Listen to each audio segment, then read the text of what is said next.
ام حفصہ رضی اللہ تعالیٰ عنہ جو پیغمبر اسلام کے گھر والی ہے، جس کو امہات المومنین ہونے کا شرف حاصل ہے، یہ حضرت فاروق اعظم کی بیٹی کا نام ہے حضرت حفصہ،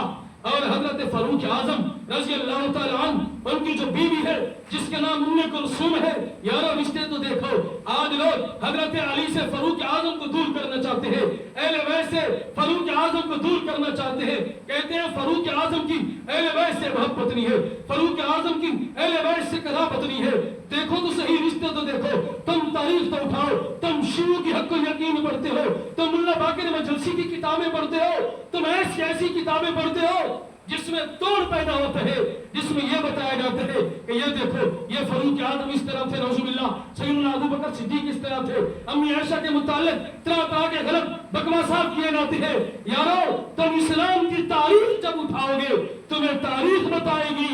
حضرت علی ابن ابی طالب کی بیٹی حضرت فاطمہ بنت محمد کے پیٹ سے پیدا ہونے والی ام کلثوم کا نکاح حضرت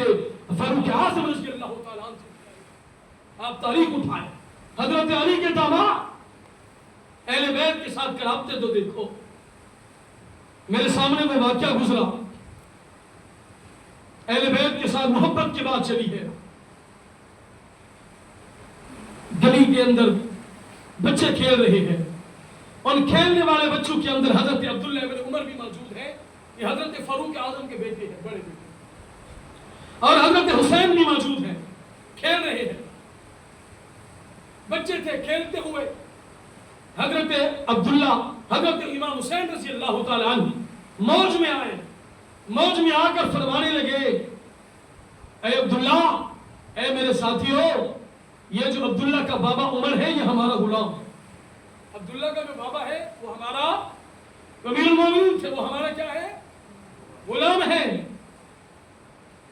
اب امیر المومنین کے بارے میں یہ جملہ نکلا، حضرت عبداللہ گھر پہنچے، سیدنا فاروق اعظم رضی اللہ تعالیٰ عنہ کے سامنے ذکر کیا کہ ابو جان، آج امام حسین نے یہ کہا ہے کہ عمر ہمارا غلام ہے۔ سوئے ہوئے تھے، آپ اٹھ کر بیٹھ گئے، فرمانے لگے دوبارہ بتاؤ